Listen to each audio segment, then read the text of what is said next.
오후에 살펴볼 하나님의 말씀 마태복음 23장 23절입니다.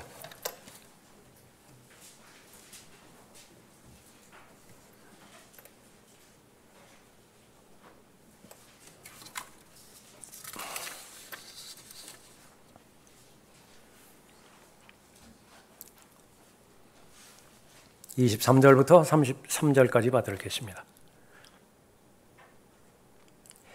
위선자인 서기관들과 바리새인들아, 너희에게 화 있으리라. 이는 너희가 박하와 아니스와 커민의 11조는 바치면서 율법과 공의와 자비와 믿음에 더 중요한 것을 빠뜨렸기 때문이라. 너희는 이것들도 마땅히 행하고 또 저것들도 버리지 말아야 하리라. 너희 눈먼 안내자들아, 너희가 하루살이는 걸러내고 낙타는 삼키는구나. 위선자인 서기관들과 바리새인들아, 너희에게 화 있으리라. 이는 너희가 잔과 접시의 겉은 깨끗하게 하나 속은 약탈과 방탕으로 가득 차 있기 때문이라. 너 눈먼 바리새인아, 잔과 접시의 안을 먼저 깨끗이 하라. 그러면 그 겉도 깨끗하게 되리라. 위선자인 서기관들과 바리새인들아, 너희에게 화 있으리라. 이는 너희가 회칠한 무덤들과 같음이라. 그것들은 실로 겉으로는 아름답게 보이나 안에는 죽은 사람의 뼈와 모든 더러운 것으로 가득 차 있도다. 이와 같이 너희도 겉으로는 사람들에게 의롭게 보이나 속에는 위선과 불법으로 가득 차 있도다. 위선자인 서기관들과 바리새인들아, 너희에게 화 있으리라. 이는 너희가 선지자들의 묘를 세우고 의인들의 무덤을 꾸미며 말하기를, 만일 우리가 우리 조상의 때에 살았더라면 선지자들의 피를 흘리게 하는 그 사람들에게 가담하지 아니하였으리라고 하미니, 그리하여 너희가 그 선지자들을 죽인 자들의 자손임을 스스로 증거하는 것이라. 그러므로 너희가 너희 조상들의 분량을 채우라. 너희 뱀들아, 독사들의 세대야 어떻게 너희가 지옥의 저주에서 피할 수 있겠느냐. 지난주에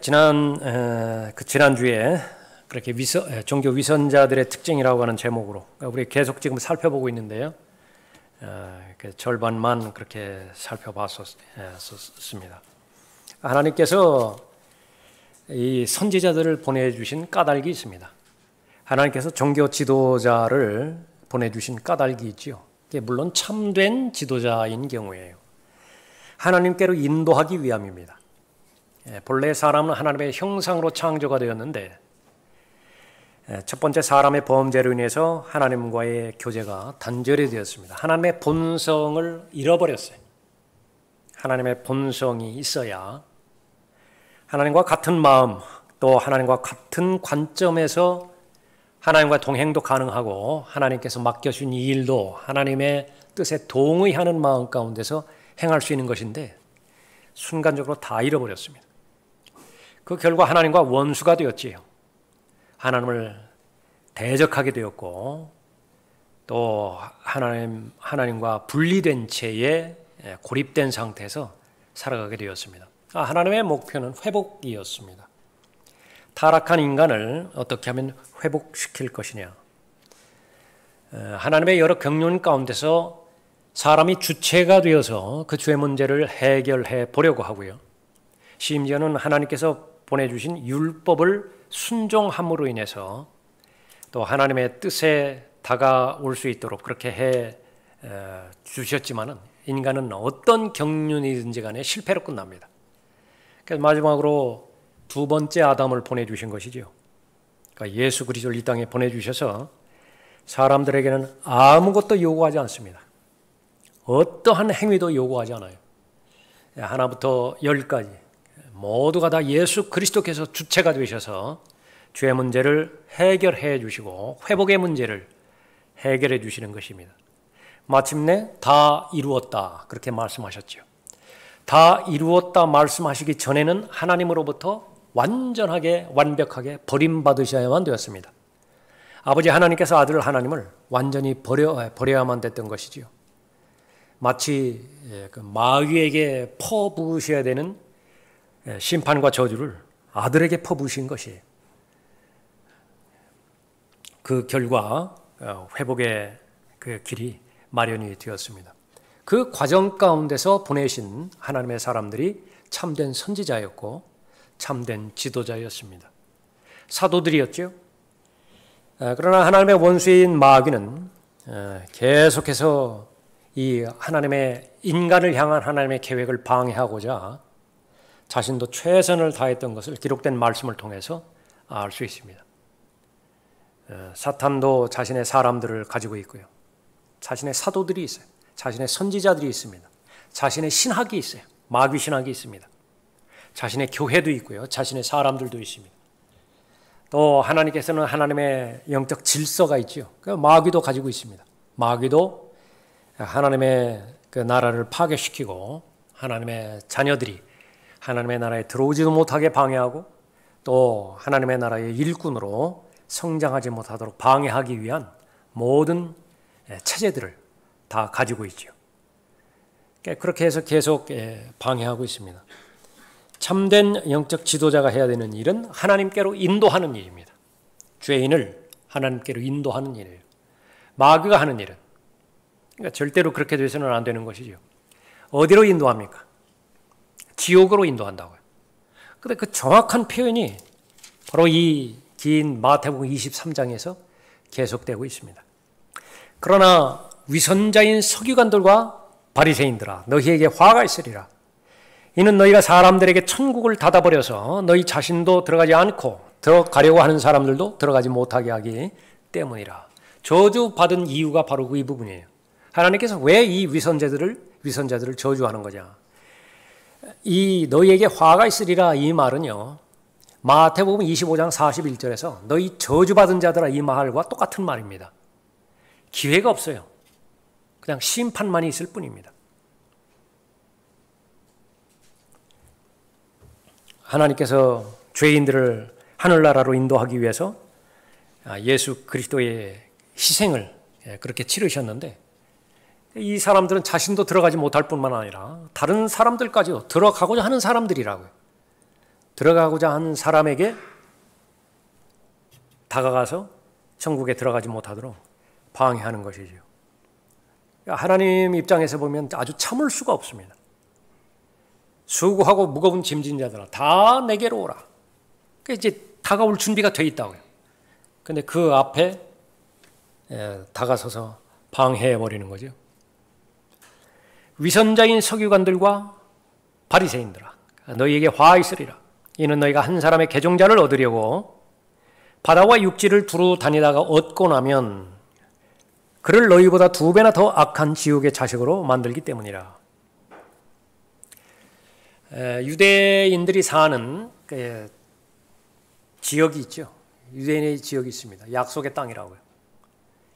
그런데 그 주변에서 어떻게 왔다 갔다 하든지 아니면 이 나그네로 이렇게 통과하든지 하다가요. 그 경계를 넘어서 오늘날로 말하면 이민 온 사람들이 있어요. 와서 보니까 좀 살만하겠거든요. 근데 거기는 이제 신정 정치니까 종교가 하나밖에 없으니까 자기도 그러면은 신부는 출발은 이방인이지만은 하나님을 믿겠다. 그렇게 이제 약속을 한 거예요. 그 사람들이 이제 개종자입니다. 구약에 나오는 개종자들이죠. 그렇게 이제 사는 거예요. 타국인이지만은. 그런 그 의미에서. 여기에서도 마찬가지로 이 참된 종교 지도자들 회심하게 만드는 거죠. 죄에 대해서 회개하고 하나님께 대한 믿음을 가지도록 요구해서요. 또 하나님의 자녀로 인도하기 위한 그런 그 사람인데 그러려면 사람들이 필요해요. 사람들이 필요한데 그래서 하나님의 말씀으로 하나님의 은혜로 잘 무장시키고 단련시켜서 일꾼을 만드는 것입니다. 디모데가 일꾼이 되기 위해서는 많은 가르침이 필요했습니다. 예수 그리스도로부터 직접 훈련을 받았죠. 직접 가르침을 받았습니다. 디모데는 어릴 때부터 성경을 알아서 구원을 받았지만은 사도 바울이 동역자로 인정하기까지는 바울 밑에서 많은 가르침과 또 많은 훈련을 받았어요. 인내를 배우게 되었고요. 분별력을 배우게 되었고 또 구령하는 법부터 시작해서 설교하는 법, 또 다른 사람과 상대하고 어려운 박해가 왔을 때에 어떻게 하나님 한 분만을 의지하고 그 역경을 헤쳐나가고 극복하는 것인지 많이 배웠습니다. 그래서 아주 유용한 일꾼이 만들어졌어요. 그 일꾼의 파급 효과는 엄청나죠.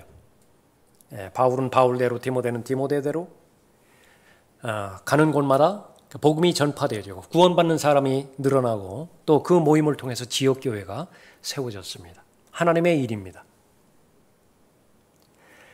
이 종교 위선자들 역시 마찬가지입니다. 성령으로부터 쓰임받지 못하고 마귀로부터 쓰임받은 결과 잘 훈련되어졌는데요.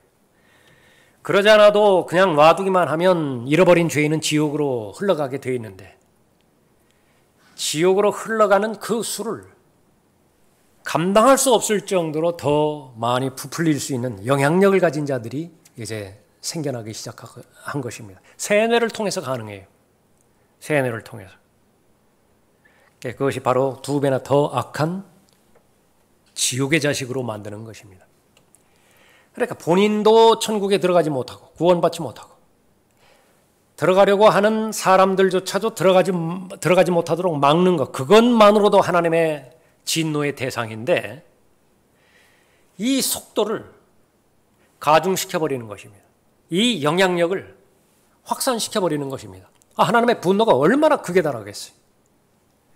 위선자인 서기관들과 바리새인들아 너희에게 화 있으리라. 이는 너희가 한 사람의 계종자를 얻으려고 바다와 육지를 두루 다니다가 얻고 나면 여기서 그치는 것이 아니라 카톨릭의 주장처럼 그 아이를 1년간만 카톨릭에 맡기라. 그러면 완벽한 카톨릭인으로 만들 수 있다. 이렇게 주장하는 것입니다. 1년간만 맡기라는 거예요. 1년간만. 그것이 뭐 유치원이든 어린아이 시절이든 그렇게 만드는 거예요. 그러니까 자신 있게 그 훌륭한 체제 가운데서 그 학습 과정 가운데서 완벽한 카톨릭인으로 그렇게 만들어내겠다. 이 부분들은 공산주의주도 마찬가지예요. 무슬림은 다릅니까? 아주 지독하게 이 카톨릭이라든지 무슬림이라든지 공산주의라든지 이 부분들은요. 그 세뇌의 그 강도가 얼마나 강한 것인지 이건 마귀가 직접 개입하고 마귀가 직접 주입시키는 것입니다. 완전히 그 사람으로 만들어버리는 것입니다. 그쪽 사람으로 만들어버리는 거예요. 하나님의 저주의 대상인 것입니다. 너희 눈먼 안내자들아 너희에게 화 있으리라. 너희는 말하기를 누구든지 성전으로 맹세하면 아무것도 아니나 성전의 금으로 맹세하면 빚진 자니. 또 마찬가지로 제단으로 맹세하는 것과 제단 위에 있는 제물로 맹세하는 것, 그 하나님의 법을 완전히 왜곡시켜버리는 것입니다. 본질과 비본질을 바꿔버리는 것인데 그 사람들에게 있어서 본질은 무엇이냐 그러면은 바로 물질이에요. 돈이에요. 이 부분을 착취하는 데 있어서 수단 방법 가리지 않습니다. 남편을 먼저 보낸 이 남은 과부의 남은 부동산, 그것을 어떻게 교회가 차지할 것이냐. 그 부분에 있어서도 진리의 말씀을 왜곡시켜서 무지한 그 과부에게 공갈과 협박을 갈취함으로 해서 남은 한 푼마저도 교회에 갖다 바치게 그렇게 만들어버리죠. 어린아이들은 어린아이들대로, 청소년은 청소년대로 마찬가지입니다. 부모님이 나이 들었어요. 이제 은퇴했습니다. 권고사직 받았어요. 남은 재산이 있습니다. 그런데 계속 병원비로만 들어가요. 요양비로만 들어가는 거예요. 언제까지 들어갈지 모르겠어요. 아주 제도 하나를 이용을 했는데 남은 재산을요 다 목록을 받아가지고서 제사장한테 가가지고서 코르반 해버린다. 여러분 잘 아시는 코르반 제도예요. 그러니까 주변에서는 그 나이 들고 그렇게 계속 병이 깊은 어머니 아버지를 왜 봉양하지 않느냐고, 남은 유산 있지 않느냐고, 그거 쓰라고. 이거 코르반으로 넘겼다고. 코르반은 하나님의 것이니까 손대지 못해요. 손을 댈 수가 없습니다. 그거. 어머니 아버지 죽죠. 제사장한테 찾아가는 거예요. 그거 다시 회수해야 되겠다고. 분할합니다. 7대3, 8대2로 분할한다. 제사장은 3 먹고 2 먹고 그 나머지 부분들은 자신이 돌아가는 것이다. 마귀 짓이에요. 사탄이 하는 짓이라고. 그러니까 다 그런 내용들입니다. 성전으로 맹세하느냐, 성전에 있는 금으로 맹세하느냐, 제물로 맹세하는 것이냐, 아니면 제단 위에 있는 제물로 맹세하는 것이냐. 위선자인 서기관들과 바리새인들아 너희에게 화 있으리라. 이는 너희가 박하와 아니스와 커민의 11조는 바치면서 율법과 공의와 자비와 믿음에 더 중요한 것을 빠뜨렸기 때문이라. 너희는 이것들도 마땅히 행하고 또 저것들도 저버리지 말아야 하리라. 참된 종교 지도자가 마땅히 해야 되는 일들. 죄인을 하나님께로 인도하는 것이고요. 죄인을 하늘나라로 인도하는 것이고, 그것과 똑같은 그 말이지만은 모든 사람을 진리로 인도하는 것입니다. 그러나 진리를 더러운 동기에서 왜곡시키고, 그 왜곡시킨 것을 진리라고 주입시키는 것을 세뇌라고 그러죠. 그 세뇌에도 엄청난 힘이 있습니다. 조금 전에 살펴봤던 것처럼 2배나 더 악한 지옥의 자식으로 얼마든지 만들어버릴 수 있는 것이죠. 하나님과의 모든 관계도 성경을 통해서 말씀해 주신 그 관계를 중간에 물질 만능주의, 돈을 사랑하지 말라고 그랬는데 돈을 사랑하는 것이 계기가 돼서 베드로전서 5장에서 언급하고 있는 더러운 이익 때문에 하나님께서 맡겨주신 양머리들을 마지못해서 섬기는 것이죠. 온통 뒤죽박죽이 다 되어버리는 것입니다. 11조 이 부분도 마찬가지입니다. 11조, 여러분들이 11조를 하시죠. 하나님께서 얼마나 귀히 받으시는 것인지요. 여러분이 헌신을 하잖아요. 여러분의 생애를 하나님 앞에 드리잖아요. 그럼 헌신을 했다라고 하는 것은요, 일단 누구한테 맡겼잖아요. 그 맡긴 자가 100% 책임을 지는 거예요. 비행기 타고 들어가면 좀 좋은 좌석에 앉는 사람 같은 경우에는 옷 같은 거 이렇게 맡긴다고요. 그럼 내릴 때 이제 다시 그 외투 같은 거 다시 그렇게 받아서 그렇게 가죠. 그 누가 책임지는 것이냐? 스튜어드들, 스튜어디스들. 그 사람들이 책임지는 것입니다. 여러분이 비행기 탈 때 그 짐을 먼저 그렇게 붙이잖아요. 그럼 내릴 때 그 짐을 다시 찾는다고. 그거 관리를 해줘야 돼요. 만약에 중간에서 분실되었다 그러면은 항공사 책임입니다. 그러니까 자기 것이 아니에요. 반드시 맡았다고 한다면 책임을 진다. 하나님이 역시 마찬가지랍니다. 그에 대한 믿음을 요구하는 것이 바로 하나님에 대한 헌신의 그런 개념이고요. 11조에 대한 개념이고 그런 그 부분이에요. 그런데 현실적인 입장에서요, 아주 힘들게 생활하고 애쓰고 그렇게 해서 이제 하나님 앞에 물질을 바쳤잖아요. 물질뿐만이 아니라 시간을 바쳤잖아요. 그러면 이것을 책임지는 지도자 입장에서는 그것이 절대로 헛되게 돌아가게 방치해서는 안 되는 거예요. 그러면 그 모든 부분들이 시간을 들이고 마음을 들이고 물질을 들인 모든 부분들이 그리스도의 심판석에서 인정을 받고 예수 그리스도로부터 칭찬을 받게 해줘야 되는 것이 목사의 책임이에요. 잘 가이드를 하고 잘 인도를 해야 된다. 그런데 이것이요, 잘못돼가지고 사람에게 바치는 것이 돼버렸어요. 이것이 잘못돼가지고 교회에게 바치는 것이 돼버렸어요. 하나님께 바쳐야 되는 것인데 반드시 바로 잡아줘야 됩니다. 그 부분에 대해서는. 또 신실하게 하나님 앞에 물질을 드리는 그런 지체들에게는요, 다시 한번 재강조하고 재강조해서 그 드려진 물질이 반드시 하늘의 보화를 쌓는 것으로 연결될 수 있도록 도와줘야 돼요. 그러니까 다시 한번 드리는 사람의 동기와 또 드리는 것에 대한 성경적인 원리 안에 들어있다라고 하는 사실을 확인시켜 주는 것이지요. 그런데 마귀는 이제 어떻게 되는 거예요? 자신의 몸을 드리게 할 때도 말은 똑같이 헌신인데 본문에 나와 있는 것처럼 종교 위선자들에게 걸려버리면 말이죠, 열심히 하기는 했어요. 심지어 헌신까지도 하기는 했어요. 그런데 결과가 2배나 더 악한 지옥의 자식으로 만드는 일에만 자기가 다 투자를 해봤다. 그 저주를 어떻게 감당을 해요? 하나님으로부터 그 저주를 어떻게 감당을 하느냐 말이에요. 마지막에 우리는 주의 이름으로 열심히 일했습니다. 주의 이름으로 내 일생 평생 동안 예언하지 않았습니까? 주의 이름으로 계속해서 경이로운 일들 행했고 마귀들도 쫓아내지 않았습니까? 마태복음 23장 열면서 다 이 짓 했다고 말하는 거예요. 예수님께서. 나는 모른다고. 그리고 나서 그 평가가 악한 자들이라고 하는 평가예요. 악한 자들이라고 평가해요. 그렇게 되어진다라고 한다면 그건 있을 수 없는 일이라고요. 그런데 문제는 어떻게 돼요? 그 진리를 증거하면요, 내던 헌금도 안 내요.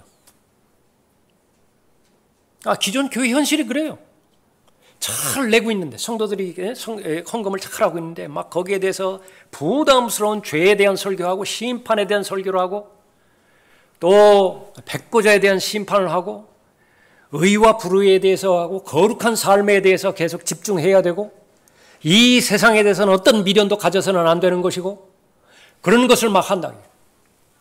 그럼 내 돈 헌금도 안 해요. 안 한다고요. 출석하던 인원도 점점 줄어든다고요. 그럼 어떻게 되는 것이냐? 안 해요. 그런 말 안 한다고. 무엇 때문에 그런 것이냐? 그 동기가 돈이기 때문에 그래요. 위선자들이에요. 위선자. 하나님의 진리의 말씀도 왜곡시키는 것뿐만 아니라 분명히 자신을 처음에 불러주셨다고 한다면, 올바로 하나님께서 불러주셨다고 한다면, 그것은 하나님께서 맡겨주신 양무리가 있다고요. 하나님께서 맡겨준 양무리를 righteousness, 올바른 길로 인도하라고 해요. 어떠한 인정이나 어떠한 평가를 받든지 그건 상관없어요. 그러니까 하나님으로부터만 평가를 받으면 돼요. 그러니까 그 부분에 신실한 사람은 참된 지도자라고 하나님께서 말씀해 주시지만은, 그러나 여건에 따라서 사람에게 집중하고 사람에게 인중에 집중하면은요, 본질과 비본질이 완전히 바꿔져 버려요. 예?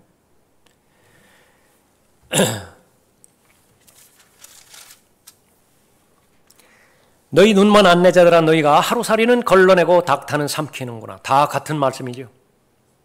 예, 가장 중요한 거, 그 하나님의 사랑, 하나님의 자비, 하나님의 은혜인데, 믿음인데, 그런 것들은 영원히 지속되어지는 가장 가치 있는 대상들인데, 그런 것들은 아무렇지도 않게 그냥 다 걸러버린다.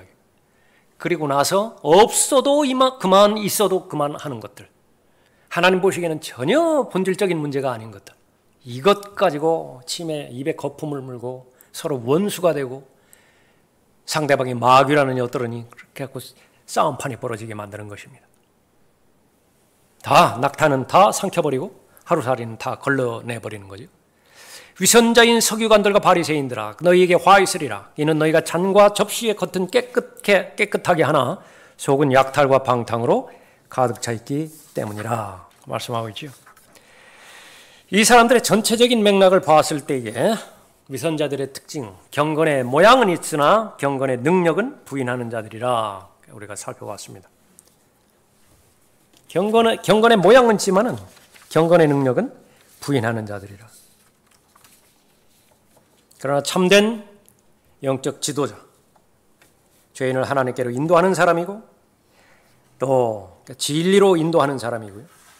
그래서 하나님 보시기에 언제 어디서든지 그 사람이 의롭다라고 그 선언을 받아들이게 만드는 것입니다. 성경은 명백하게 제시하죠. 참된 지도자로 발견된 대상에 대해서는 존경하고 순종하라. 역시 마찬가지로 성도가 해야 될 의무도요, 거기에 대해서는 마지못해서 하는 것은 바람직스럽지 않아요. 마지못해서 그렇게 피동적으로 따르는 것은 바람직스럽지 않다.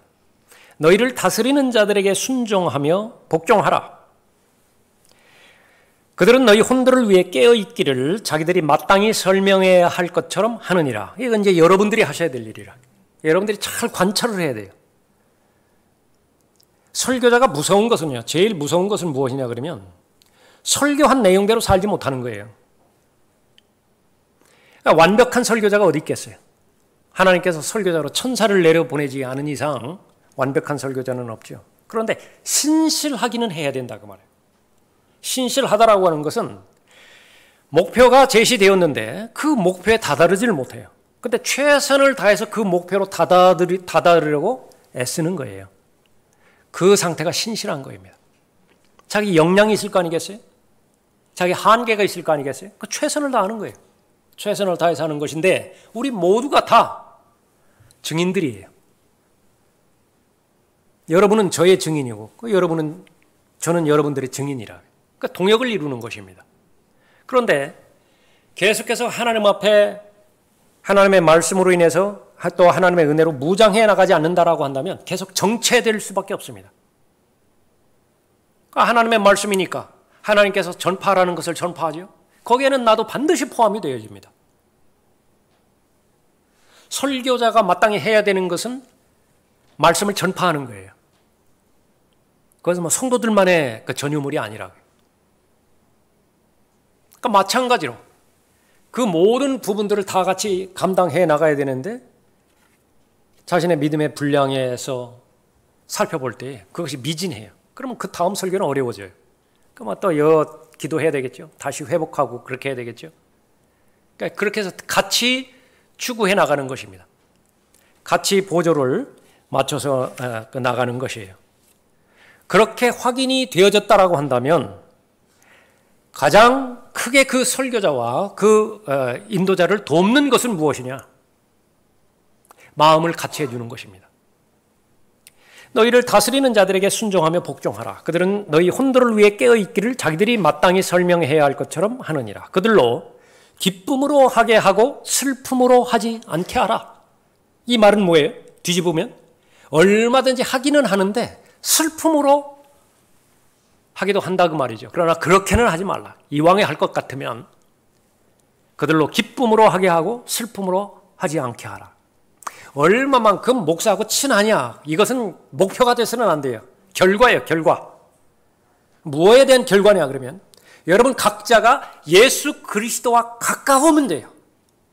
그러면 자연스럽게 그것이 하나님께서 인정하시는 목자라고 하면 목자하고도 가까워지는 거예요. 저를 어렵게 만들었던 몇몇 대상이 있는데요. 이 영적인 일에는 별 관심이 없어요. 성품이 그런 부분들이 있어요. 착하기는 해요. 부드럽기는 하다고요. 근데 좀 이렇게 막 좀 이렇게 그 열정을 가지고 한번 해봐야 되겠다. 그러니까 이런 그 집중력이 좀 보여졌으면 좋겠는데 영적인 부분에는 없어요.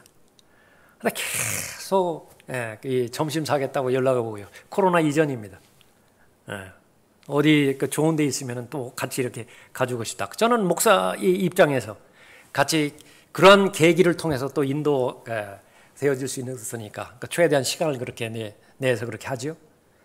그런데 거기에도 한계가 있어요. 그러니까 하나님과의 관계가 발견이 되어지지 않는데 목사하고 관계가 그렇게 계속해서 거기에만 매달리고 있다. 아닙니다. 그런 부분은 아니라. 그러니까 성숙한 그리스도인의 입장이라고 한다면 우선적으로 내가 믿음의 대상, 믿음의 창시자죠, 완성자이죠. 그분과 가까워져야 돼요. 그분과 가까워지면 별다른 노력 없이요. 결례만 하지 않는다라고 한다면 목사하고 자연스럽게 가까워지는 것입니다. 그러니까 여러분 그 사이에도 마찬가지예요. 그러니까 그것이 바로 건강한 관계를 말하는 거죠. 그들로 기쁨으로 하게 하고 슬픔으로 하지 않게 하라. 이는 그것이 너희에게 유익이 없습니다. 결국은 자기 유익을 위해서도 영적 지도자에게 순종하고 영적 지도자를 존경하라 그렇게 말하는 것이죠. 그런 성도들을 둔 목사는요 대단히 부담이 큽니다. 대단히 부담이 크다고요. 더 진지하게 기도해야 되고 더 예의를 갖고 이렇게 다가가야 되고 한 말씀 한 말씀을 준비하는데도 쓸데없는 말 해서는 안 되고요. 허튼 소리 해서도 안 되고 하나님을 대변해서 하는 말들인데 오전에도 살펴봤지만 다른 말은 성도들이 별 관심이 없어요. 하나님의 말씀에만 관심이 있다고요. 그러니까 준비되지 않은 하나님의 말씀이 증거되거나 어설프게 간접적으로 이렇게 된 부분만 전달이 되어야지만 성도는 단방에 알아차지죠. 그러니까 뭐 1, 2년 교회 참석한 것도 아니고 이런 부분에 의해서 그 관계가 아름다운 관계로 잘 유지가 되어지는 거죠. 계속해서 본문 말씀에서 경고하고 또 언급하는 것은 무엇이냐? 그렇지 않은 경우에 대해서는 철저하게 분별을 해내고 그것을 대적하라고 하는 것입니다. 경건의 모양은 있으나 경건의 능력을 부인하는 자들 그것을 반드시 가려내라고 그렇게 말씀하는 것이죠. 두 번째는 양심에 화인 맞은 자들이라 그렇게 말씀하는 것입니다. 이 종교위선자들은요 양심에 화인 맞은 자들이에요. 29절 보십시오. 위선자인 서기관들과 바리새인들아 너희에게 화 있으리라. 이는 너희가 선지자들의 묘를 세우고 의인들의 무덤을 꾸미며 그렇게 말씀하죠. 이 무덤이라는 관련 관련돼서 그 전절에서도 나오는데 27절에 보면 위선자인 서기관들과 바리새인들아 너희에게 화 있으리라. 이는 너희가 회칠한 무덤들과 같음이라. 그것들은 실로 겉으로는 아름답게 보이나 안에는 죽은 사람의 뼈와 모든 더러운 것으로 가득 찼도다. 이와 같이 너희도 겉으로는 사람들에게 의롭게 보이나 속에는 위선과 불법으로 가득 차 있도다. 회칠한 무덤. 무덤이 있는데요. 그 무덤이 오래됐어요. 그래서 막 거기에 이제 잡초도 막 덮치고 또 그런 거 보니까 그 사람들이 모르고 이제 밟고 막 지나가기도 하거든요. 그런데 문제는 이제 6월절입니다. 예수님 당시의 상황만 말하는 거예요. 그러니까 예루살렘으로 이제 다 모여들잖아요. 그러니까 방문객들이 이제 맞아야 되잖아요. 본토 사람들이. 그렇게 되면 구약 율법에 의하면요. 시체를 닿으면 더러워져요. 민수기 19장 같은 경우에.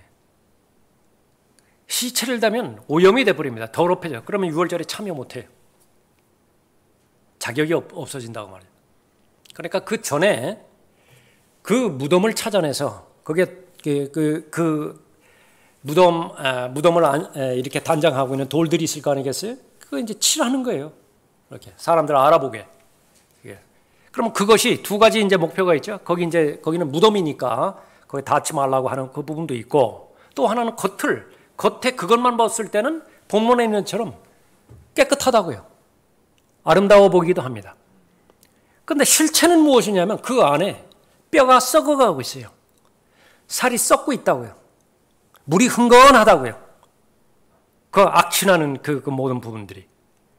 그런데 그것은 안에 있는 것은 보여지지 않아요. 문제는 겉에만 치중한다라고 하는 것입니다. 그래서 이 위선자들의 특징을 그 28절에서 정확하게 말씀해 주고 있는 것인데 이와 같이 너희도 겉으로는 사람들에게 의롭게 보이나 속에는 위선과 불법으로 가득 차 있도다 그러잖아요. 겉으로는 속으로는 이것이 이제 핵심입니다. 그리스도인에게도 핵심이에요. 이건 본성에서 나오는 부분이기 때문에 본성을 완전히 해결하기 전까지는 이 문제와 계속 싸워나가야 돼요. 겉의 문제에 집중하는 한 위선자가 되는 것입니다. 마음은 그렇지 않은데 말이 다르게 나온다고요. 그 사람 앞에서는 이 말을 했는데 그 사람이 없는 데서는 다른 말을 한다고요. 그건 똑같아요. 본질이. 이 바리새인들과 똑같다고요. 그러면 내주하시는 성령은 아주 견디지를 못하시는 거예요.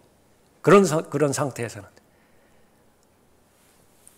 기도가 응답될 리는 없지만은 그것이 반복되다 보면은요, 무감각해져서 그런 상태에서도 기도한다고요. 그런 상태에서도 하나님 앞에 심지어 경배드린다고 그렇게 볼 수 있는 것이죠. 위선자들입니다. 29절에 위선자인 서기관들과 바리새인들아 너희에게 화 있으리라. 이는 너희가 선지자들의 묘를 세우고 의인들의 무덤을 꾸미며 말하기를 만일 우리가 우리 조상의 때에 살았더라면 선지자들의 피를 흘리게 하는 그 사람들에게 가담하지 아니하였으리라 하미니. 무슨 말이에요? 구약의 역사는 이 사람들도 너무 잘 알고 있습니다. 피 흘린 역사예요. 아벨의 피 흘림부터 시작해서 구약의 역대기 하에서 사카랴의 아들 바라카의 피까지니라 그렇게 말씀하셨잖아요. 모두가 선지자들이거든요. 의인들이에요. 근데 왜 죽은 거예요? 시기 때문에 죽은 거예요. 그럼 누가 죽인 것이냐? 이 바리새인들과 똑같은 마음을 가지고 있는 사람들이 죽인 것입니다. 첫 번째로는 그 사람들이 하나님께서 보내신 사람임을 1차적으로는 알아요. 그것이 중요합니다. 하나님께서 보내신 사람임을 알아요. 두 번째로 그 보냄받은 사람은 나와 관련돼서 온 사람이에요. 나에게 무엇인가가 메시지를 전해주는데 지금 내가 마음의 변화를 결심하지 않는다라고 한다면 나는 계속해서 악화될 것이라고 하는 것이에요. 내 운명이에요. 내 미래라고요. 두 가지. 그 두 가지 아는 거예요. 하나님께서 보내셨다는 사실을 알고 두 번째로는 그 사람이 나에 대한 메시지를 전하는데 내가 하나님의 계속된 하나님의 심판과 저주 가운데 머물러 있을 것이라고 하는 사실도 내가 깨달았다게 두 가지를 알았음에도 불구하고 돌을 들어서 쳐 죽여버린 거예요. 그 죄예요. 조상들의 죄가 바로 그 죄라 그렇게 말하는 것입니다.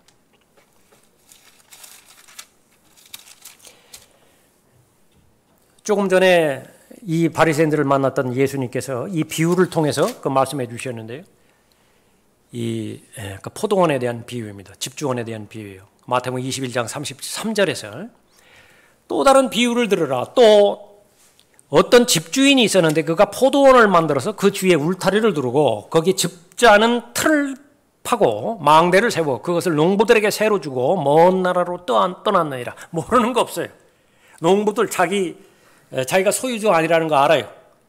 지금 열매를 맺게 해줄 수 있게까지 모든 준비 그거 다 집주인이 해놨다라고 하는 사실도 다 알아요. 그런데 이제 문제는 그 집주인이 눈에 보이지 않는 것입니다. 먼 나라로 떠났어요. 그런데 시기가 되어지면 수확의 시기가 되어지면 이제 그에 대한 세를 받으러 이제 오는 거예요.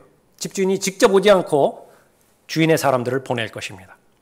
그 후 결실의 때가 가까워지자 그가 소출을 받아오라고 자기 종들을 그 농부들에게 보냈더니 농부들이 그 종들을 붙잡아 한 명은 때리고 또 한 명은 죽이고 다른 한 명은 돌로 쳤느니라.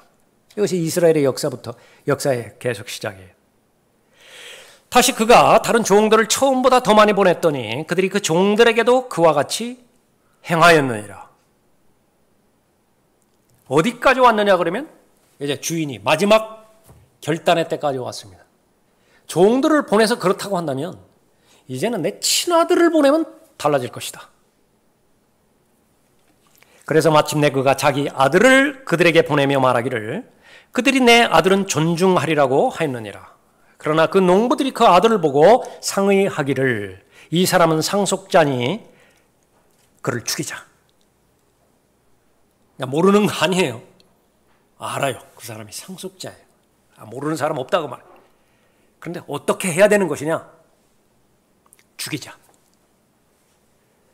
그리고 그의 유산을 차지하자. 그들이 그를 붙잡아 포도원 밖에 내어 던져 죽였느니라. 그러니까 이렇게 쭉 말씀하시고 나서 이 비유에 대한 결론을 성경에 기록하고 있는데 선임 제사장들과 바리새인들이 그의 비유들을 듣고 자기들에 대하여 말한 것인 줄 알더라. 이게 무서운 거예요. 자기들에 대해서 무서운 것을 비유한 것을 알더라. 그래서 죽이려고 하는 것입니다. 그러니까 이 사람들이 지금 이 위선을 떠는 것이 무엇이냐 그러면 자기 조상들의 역사를 볼 때는 피 흘린 역사인데 의인들이 발견되는 족족 다 죽였는데 자기들이 조상들의 때에 살았다면 그런 짓들은 하지 않았을 것이다 그렇게 말하는 거예요. 여러분들에게 이제 적용시켜 보세요. 여러분들은 예수님 탄생 이후 이제 약 2000년이 지난 이 시점에서 살아가고 있습니다. 그러니까 여러분들이 이제 타임머신을 타고 그쪽으로 이제 돌려가는 거예요. 여러분 정신 그대로, 여러분의 마음의 상태 그대로. 그러면 여러분들이 지금 최고로 잘 믿는 사람들 아니에요? 성경대로 믿는 사람들이니까. 그 당시에 최고로 잘 믿었던 사람들은 바리새인들입니다. 성별주의자들이니까. 더러운 것과는 용납하지 않겠다. 비진리와는 용납하지 않겠다. 영에 대해서, 부활에 대해서, 천사에 대해서 믿지도 않는 사두개인들과 같은 자유주의자들, 종교인들과는 상대하지 않겠다. 그런 기준과 신념을 가지고 있었던 사람이니까. 그러면 그 바리새인의 입장에서 가보면 이 바리새인들이 예수 그리스도에 대하여 행했던 것과 똑같은 것을 행하지 않겠다라고는 자신 있으세요? 그러니까 그거 물어보는 것입니다, 지금. 근데 이 사람들은요, 자신 있다 그렇게 말하는 거예요. 자신이 아벨이 살았던 그 시대에 갔다고 하면, 자신이 카인의 입장에 섰다고 하면 절대 죽이지 않을 것이다. 그렇게 자신만만하는 것입니다. 예수님께서 뭐라고 말씀하세요? 31절에 그리하여 너희가 그 선지자들을 죽인 자들의 자손임을 스스로 증거하는 것이라. 예수님의 말씀인데 조금 어렵죠? 그러나 뭐 그렇게 어려운 말씀은 아니에요. 무엇을 증거하는 것이냐 그러면요, 이 사람들의 처음부터 지금까지의 언행을 보고 이 사람들의 마음가짐을 봤을 때에 너희 조상들보다 더하면 더했지 너희 조상들보다 약하지는 않다고 말해요. 왜 그런 것이냐? 왜 그렇죠? 이 사람들이 죽여야 될 대상이 누구예요? 예수 그리스도라, 예수 그리스도. 하나님의 아들을 지금 조금 있으면 이제 몇 시간 있으면 죽여야 된다고요. 예수님께서 그것을 아시자 지금 수많은 선지자들 왔었잖아요. 수많은 사람들 보내줬잖아요. 그 사람들을 죽였는데 그것이 엄청난 일임에도 불구하고 하나님의 아들은 아니었어요. 그런데 지금 바로 눈앞에 있는 이 대상자들은요, 하나님의 아들을 죽일 거라고요. 본인들만 모른다. 그리하여 너희가 그 선지자들을 죽인 자들의 자손임을 스스로 증거하는 것이라. 32절에서 그러므로 너희가 너희 조상들의 분량을 채우라.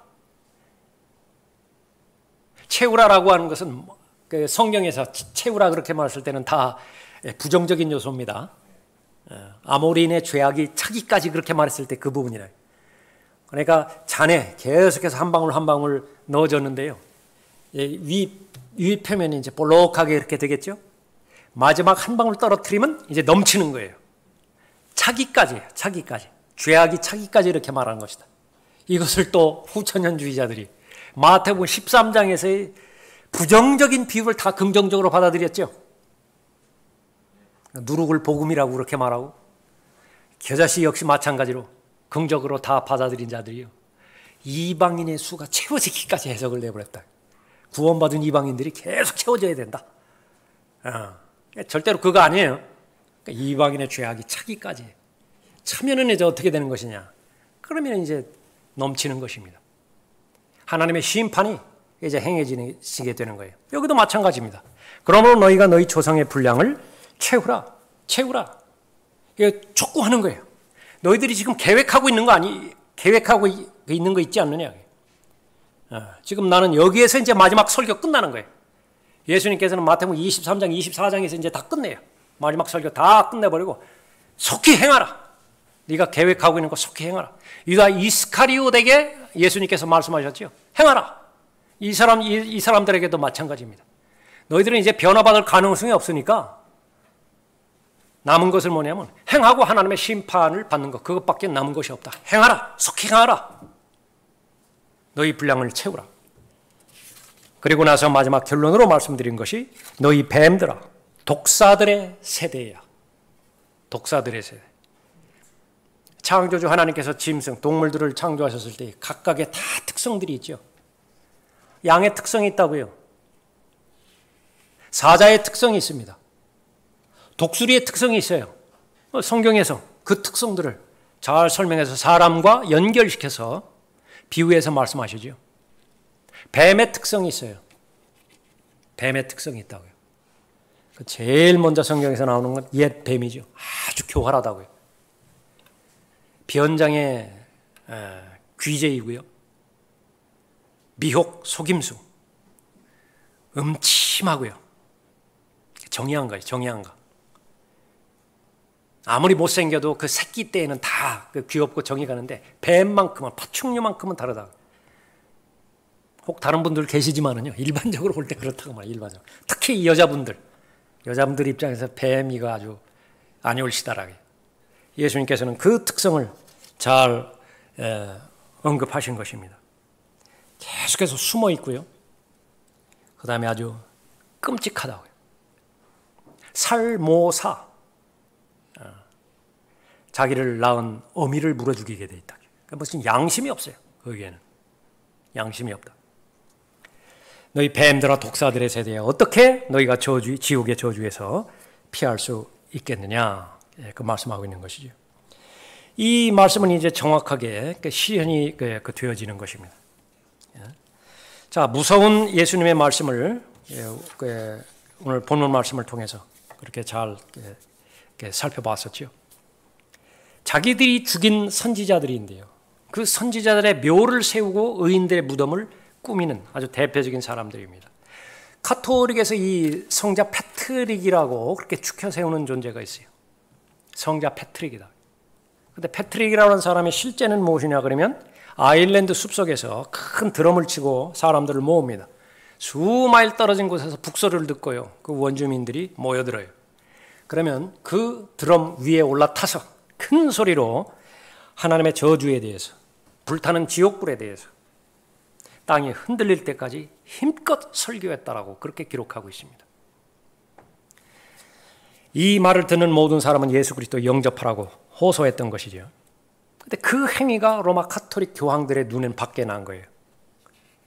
가톨릭 교회하고 전혀 다르기 때문에 그런 것이죠.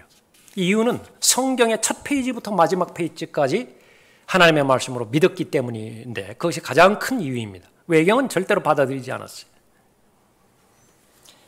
이 패트릭이 사역하는 동안에 가장 그 사역을 반대했던 자들은 로마 가톨릭이었는데요. 희한하게 로마 가톨릭이 그 패트릭이 죽은 다음에 성자 반열에 올려버렸어요. 추앙하기 시작했습니다. 우리는 성자 패트릭을 숭앙한다. 속이는 거예요. 미혹하는 것이라고요. 요한 웨슬레, 이 감리교의 창시자죠. 성별을 강조했고요. 거룩함, 또 새로운 출생, 순회 설교자로도 유명하죠. 한 동네에서 설교를 하면 이웃 동네에서까지 그 목소리가 들렸다고요. 그런데 오늘날 가장 요한 웨슬레의 이름에 먹칠을 하고 사역을 망가뜨리는 대상은 누구냐? 감리교도들이에요. 라크만 목사님이 비유로 그렇게 이야기했던 것처럼 이 웨슬레가 오늘날 감리교회를 방문했다고 한다면 그 감리교회는 잿더리가 중간중간에 놓는데 꽁 쳐버리지 말라고. 여기 말이에요. 여기 잿더리 하나 놓고 여기 문 열면 또 하나 놓고 제발 거기 잿더리에 담배 꽁초 좀 담으라 그 말이죠. 첫 번째 잿더리를 떠나서 세 번째 잿더리를 통과하기 전에 기절해버릴 것이다. 찰스 헤이든이라든지 그다음 루터라든지 마찬가지예요. 루터 같은 경우에도 그 교황을 적그리스도라고 공공연하게 그 표명을 했거든요. 그런데 지금은 그 루터교들은요 다 연합해버렸어요. WCC로 종교 통합으로 다 가버렸다. 가톨릭과 이제는 교제하자. 뭐 그것뿐이겠습니까? 믿음의 그 조상들도 다 마찬가지예요. 그런데 이 사람들은 그런 위선을 떠는 것이에요. 자기들은 그런 기념비를 하나 세워놓고 그 사람들의 믿음과 같은 믿음이라고 계속 팔아먹고 있는 것입니다. 종교 위선자들입니다. 자, 참된 종교 지도자. 마땅히 해야 될 일이 있죠. 잃어버린 죄인을 하나님께로 인도하는 것입니다. 그러나 이들은 지옥으로 몰아가 버려요. 그것도 2배나 더 악한 지옥의 자식으로 세뇌시켜버리는 것이죠. 참된 종교 지도자. 하나님의 진리의 말씀으로 잘 무장시켜서 잘 가르쳐서 의로운 사람으로 인도해야 돼요. 그러나 이 종교 지도자들, 위선자들, 진리를 왜곡시켜버리는 것입니다. 성경에 있지도 않은 사실들을 추가시키고요. 성경에서 분명히 제시하는 것을 삭제시켜버리고 또 왜곡시켜버리고 모두가 다 돈과 관련되어 있고 또 자신의 유익과 관련이 있는 것입니다. 겉으로만 보여질 때의 경건한 지도자들, 이 사람들의 본질은 이익이에요. 이 사람들의 관점에서 경건은 이익이 되는 것만 경건이라고 부르는 거예요. 사람이 많이 모여야 그것은 하나님께서 인정하신 지도자예요. 아무리 탁월한 설교를 했다 하더라도 사람이 모이지 않는다. 이익이 없거든요. 그 사람 하나님께서 쓰시는 사람 아니다. 이 기준을 대버리는 것입니다. 그들이 상대하면 상대할수록, 그들이 움직이면 움직일수록 그들과 만나는 사람들, 그들의 영향권 안에 있는 사람들, 한 사람도 예외 없이 모두가 다 오염되어 버리는 것입니다. 오염시켜버리는 것이라기. 그런 목적에서 공개적으로 이 거짓 종교 지도자들, 위선자들, 이것은 반드시 드러내고 공개적으로 폭로시키고 그렇게 해서 그 이미 점유된 사람들이야 어쩔 수 없지만요. 나머지 사람들 더 오염되기 전에 그 사람들에게 그 사람들을 보호하는 것이 하나님의 마음을 지니고 또 거룩한 마음을 지닌 하나님의 자녀들의 마음의 상태라고 하는 사실을 다시 한번 아는 것입니다. 하나님 앞에 감사드려야 되는 것은요, 여러분은 그 미혹의 대상에서 하나님께서 보호해 주셨다는 사실이에요. 사람 말하는 것이 아닙니다. 여러분이 똑바로 성경에서 계시된 예수 그리스도를 여러분 인지하고 계시죠. 그래, 이것은 우연이 아니에요. 똑같이 하나님의 피로 사신 지옥교회에 왔는데 이 선포되는 하나님의 말씀에 감사하고 또 하나님의 은혜에 마땅히 자신이 감사의 대상으로 해서 즉각적으로 취임에 순종하겠다라고 하는 사람도 있어요. 그런데 똑같은 여건에서 똑같이 하나님의 말씀을 들었는데 이단이라는 거예요. 그래서 설명이 안 돼요. 이건 내 지적인 능력하고도 설명이 안 되는 것입니다. 우선적으로 내가 하나님 앞에 다가서기 전에 하나님께서 먼저 나에게 은혜를 베풀어 주셨다는 사실에 대해서 겸손한 마음으로 하나님 앞에 감사를 드려야 돼요. 그 감사드리는 하나님의 자녀들의 마음의 태도는요, 하나님의 말씀을 계속해서 존중하고 하나님을 두려워하며, 또 하나님께서는 그러한 하나님의 말씀을 우리에게 주신 것은 아끼기 위해서 주셨다라고 하는 사실을 믿을 수 있어야 됩니다. 무겁게 하기 위해서 말씀 주신 것이 아니라 하나님께서 하나님의 자녀를 보호하시고, 또 오전에도 살펴봤던 것처럼 상속자로서, 통치자로서 마땅히 누리게 하기 위해서, 예비된 복의 대상이 되게 하기 위해서 그렇게 주신 것이죠. 하나님 앞에 감사하고, 아울러서 우리의 또 하나의 사명은 드러난 비진리가 있다, 드러난 위선자가 있다, 그러니까 폭로시켜야 되는 것입니다. 그러니까 그것이 잃어버린 혼들을 사랑하는 또 한 번의 사랑의 표현이라고 하는 사실을 우리가 확신하는 것이죠. 다 같이 일어나시겠습니다.